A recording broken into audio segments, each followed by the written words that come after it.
Buen día. Este video es un complemento de la K3 de Estadística 1.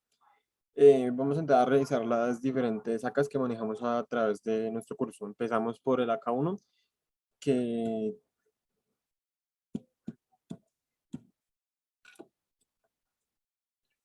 empezamos por las distribuciones de frecuencia. Una distribución de frecuencia es la forma en la que un conjunto de datos se clasifica en distintos grupos excluyentes entre sí. Existen 4 tipos de frecuencia. La frecuencia relativa, que es una medida estadística que se calcula como el cociente de la frecuencia absoluta de algún valor de la población entre el total de colores que componen la población, entre el total de valores que componen la población. La frecuencia relativa acumulada es un resultado de ir sumando las frecuencias relativas de los valores de una muestra. La frecuencia absoluta es una medida estadística que nos permite obtener información acerca de la cantidad de veces que se repite al realizar un número de experimentos aleatorios. La frecuencia absoluta acumulada es el resultado de ir sumando las frecuencias absolutas que de las observaciones o valores de una población. Ahora entramos a ver las medidas de centralización. Una medida de centralización es la que expresa el valor en torno al cual se sitúan los datos de una muestra. Existen 5 tipos de medidas diferentes. Empezamos por la media aritmética, que es una de las variables que se define con la suma de los valores de la variable por su frecuencia relativa. Está la medida geométrica también, que es un tipo de medida que se calcula como la raíz del producto de un conjunto de números estrictamente positivos. Está la media armónica, que es igual al número de elementos de un grupo de cifras entre la suma de los inversos de cada una de estas cifras. Está también la mediana, que es el valor central de una variable, y tenemos la moda, que es el valor de una variable que tenga la mayor frecuencia absoluta, o sea, el que más se repita. También tenemos los tipos de gráficos. Los gráficos son los que nos ayudan para poder mostrar de forma visual que nuestros datos existen, o sea, de forma visual nuestros datos. Y existen varios formatos de gráficos, como lo son, digamos, el gráfico de barras, que es como el más conocido, que en este se presentan los datos en forma de barras y contenido en 2 ejes, en X y en Y, que indican los diferentes valores. También tenemos el circular. En este caso, la representación de los datos se realiza por una división de una gráfica circular en el que se divide qué tantas partes de variables hayan.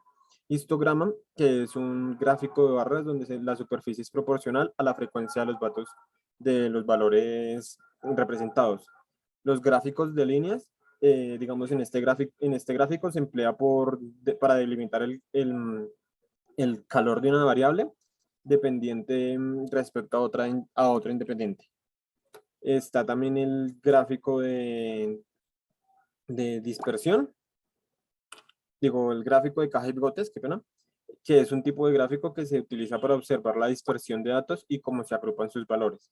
Está el gráfico de áreas, que son aquellos en los que se observa lo que ocurre con los gráficos de líneas y la relación entre variable dependiente e independiente. Tenemos el pictograma, que es un gráfico en el que se le emplean los elementos propios del tema que se está investigando. Ahora entramos a ver el AK2, que fue la regresión lineal.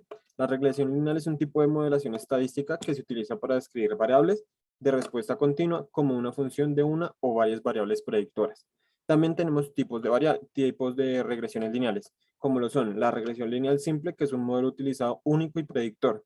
También tenemos la regresión lineal múltiple, que es un modelo que se utiliza para múltiples proyectores y este tiene múltiples X para predecir su respuesta.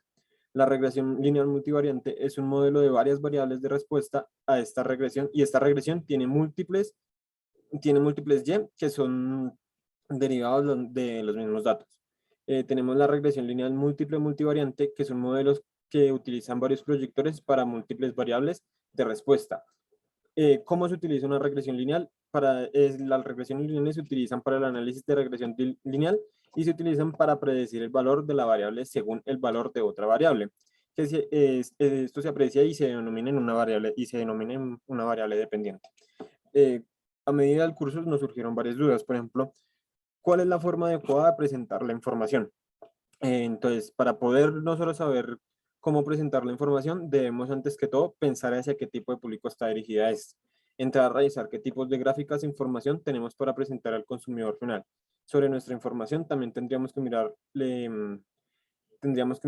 qué nos sirve y qué tendríamos que, y también qué nos sirve de esta información, y también tendremos que mirar, digamos, los textos o, no sé, los datos en sí, y saber qué ventajas y desventajas nos trae o nos trae presentar la información de una forma y qué ventajas o desventajas nos tendrían presentarlo de otra forma, eh, para, mm, para saber bien qué le podemos entregar a nuestro consumidor final. También nos surge la duda de qué tipo de gráfica debemos usar en cada caso. Entonces, digamos, las gráficas de líneas y de barras y columnas representan cambios de largo tiempo. Las pirámides y los gráficos circulares representan una parte de un todo. Los gráficos de dispersión, los rectángulos, son útiles para visualizar y para saber en sí qué tipo.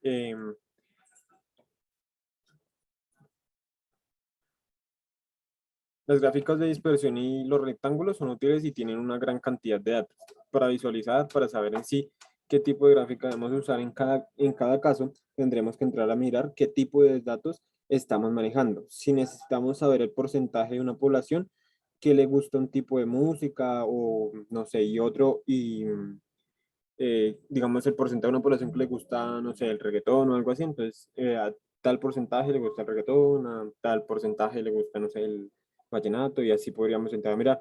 O podríamos, eso lo podríamos hacer por un gráfico circular, o si queremos ver cuántas personas les gusta el queso, o a cuántas les gusta, no sé, el chocolate, o por decirlo así, podríamos entrar en un gráfico de barras, o también lo podríamos hacer en un gráfico circular. Tendríamos que mirar qué tipo de datos estamos usando.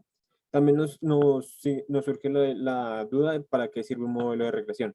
Un modelo de regresión, pues, es un modelo matemático que busca determinar la relación entre una variable dependiente con respecto a otras variables llamadas explicativas o independientes. Este tipo de modelo se utiliza en las ciencias sociales con el fin de determinar si existe o no una relación causal en una variable dependiente y un conjunto y otras variables explicativas. Asimismo, el modelo busca determinar cuál será el impacto sobre la variable y entre el cambio de las variables explicativas.